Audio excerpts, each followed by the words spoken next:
untuk menindas mereka dengan kerja paksa.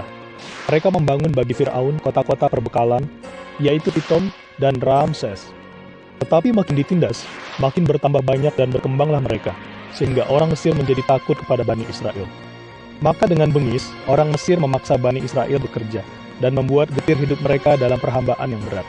Mereka harus mengerjakan tanah liat dan batu bata, serta semua pekerjaan di padang, yaitu semua pekerjaan yang dengan bengis dipaksakan kepada mereka. Selain itu, Raja Mesir juga berbicara kepada bidan-bidan orang Ibrani, yang seorang bernama Sifra dan yang lain bernama Pua.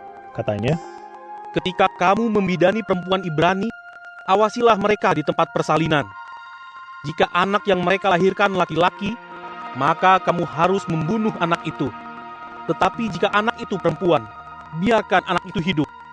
namun, karena bidan-bidan itu bertakwa kepada Allah, mereka tidak bertindak sesuai dengan apa yang dikatakan Raja Mesir kepada mereka. Mereka membiarkan hidup anak-anak laki-laki yang lahir. Lalu Raja Mesir memanggil bidan-bidan itu dan bertanya kepada mereka, "Mengapa kamu melakukan hal ini? Membiarkan hidup bayi-bayi laki-laki?"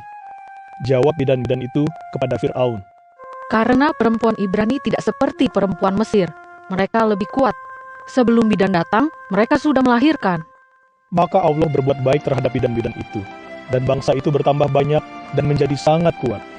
Selain itu, karena bidan-bidan itu bertakwa kepada Allah, ia membangun rumah tangga mereka.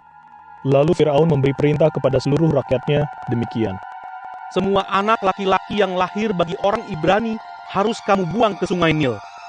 Tetapi semua anak perempuan boleh kamu biarkan hidup."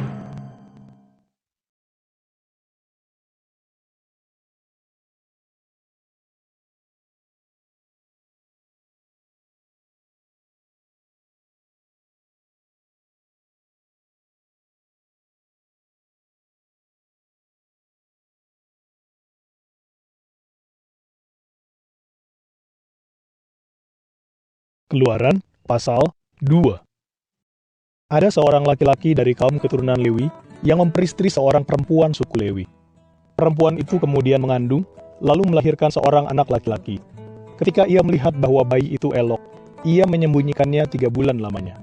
Akan tetapi, karena ia tidak dapat menyembunyikannya lebih lama lagi, diambilnya sebuah bakul dari daun papirus, dilapisinya dengan perekat kayu dan ter, lalu dibaringkannya anak itu di dalamnya. Kemudian, ia meletakkan bakul itu di tengah-tengah rumpun gelagah di tepi sungai Nil.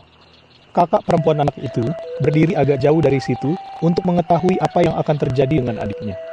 Kemudian datanglah putri Firaun untuk mandi di sungai Nil, sementara dayang-dayangnya berjalan-jalan di tepi sungai. Tiba-tiba dilihatnya bakul yang ada di tengah-tengah rumpun gelagah itu, lalu disuruhnya hambanya yang perempuan pergi mengambilnya. Ketika ia membukanya, tampak bayi itu. Anak itu sedang menangis, sehingga timbullah belas kasihannya kepadanya. Katanya, "Tentulah ini bayi orang Ibrani."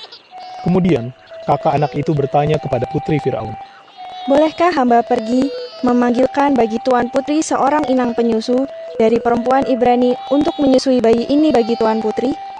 Jawab putri Firaun kepadanya. "Baik, pergilah." Gadis itu pun pergi memanggil ibu bayi itu. Lalu kata putri Firaun kepada ibu itu, "Bawalah bayi ini dan susuilah dia bagiku. Aku akan memberimu upah." Maka ibu itu mengambil bayi itu dan menyusuinya. Setelah anak itu besar, ibu itu membawanya kepada putri Firaun, yang mengangkatnya menjadi anaknya. Dinamainya anak itu Musa, katanya. "Sebab aku menarik dia keluar dari air." Suatu hari, ketika Musa sudah besar, ia keluar mendapatkan saudara-saudaranya dan melihat beban mereka akibat kerja paksa.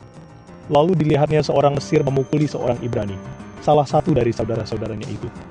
Musa menoleh ke sana kemari, dan ketika dilihatnya tidak ada seorang pun, dibunuhnyalah orang Mesir itu, lalu disembunyikannya mayatnya dalam pasir. Keesokan harinya, ketika ia keluar lagi, tampak 2 orang Ibrani tengah berkelahi. Lalu tanyanya kepada orang yang bersalah. "Mengapa kau pukul kawanmu?" Jawab orang itu, "Siapa yang mengangkat engkau menjadi pemimpin dan hakim atas kami? Apakah engkau berniat membunuh aku pula, seperti engkau membunuh orang Mesir itu?" Maka takutlah Musa dan berpikir,